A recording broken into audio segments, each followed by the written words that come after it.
तर स्वीकृत नगरसेवकांचा निर्णय निवडणुकीआधीच घ्यायला हवा होता, सतेज पाटील यांनी हे वक्तव्य केलं। नेत्यांच्या पुनर्वसनासाठी स्वीकृत नगरसेवकांचा निर्णय नियमावली कशी असेल हे मात्र अजून अस्पष्ट असल्याचं ते म्हणाले।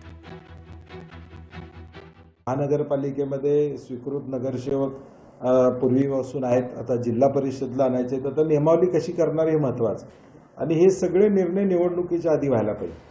आता निवडणुकीनंतर मग निर्णय घेणार का, त्यातले दोन मुद्दे आहेत। हे गव्हर्नमेंट अपॉइंट करणार का महानगरपालिकेप्रमाणे ज्यांची सदस्य संख्या आहे त्याच्या रेशोप्रमाणे ते लोक जाणार, हा निर्णय होता। आणि माझी विनंती आहे सरकारला की आपण स्वीकृतचा जो निर्णय घेतो तो कशासाठी घेतो, ज्याला निवडणूक न लढवता त्या व्यवस्थेमध्ये योगदान देता आलं पाहिजे, अशासाठी।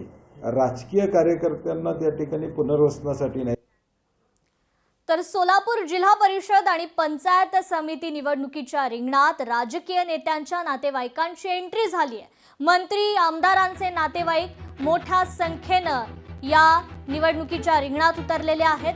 सोलापूर जिल्हा परिषद आणि 11 पंचायत समिती निवडणुकीच्या पार्श्वभूमीवर घराणेशाहीचा प्रभाव पुन्हा एकदा चर्चेचा विषय ठरला।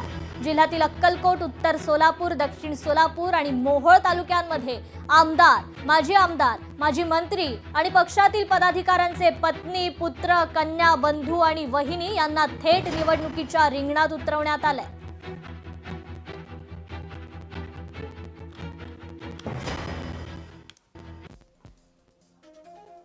फोनशिरस झेडपी अर्जुन सिंग मोहिते पाटील, दर्यशील मोहिते पाटलांचे चुलत बंधू निवडणुकीत नशीब आजमावत आहेत। यशवंतनगर पंचायत समिती वैष्णवदेवी मोहिते पाटील, अर्जुन सिंग मोहिते पाटील यांच्या पत्नी आहेत, तर पती पत्नी दोघेही निवडणुकीत रिंगणात। दहिवडी जिल्हा परिषद गट जीवन उत्तम जानकर यांचे सुपुत्र आहेत, तर राम सातपुते यांचे देखील नातेवाईक या निवडणुकीच्या रिंगणात। पृथ्वीराज शिवाजीराव सावंत यांचे। लोकशाही मराठी ऐका, पहा, जागरूक रहा।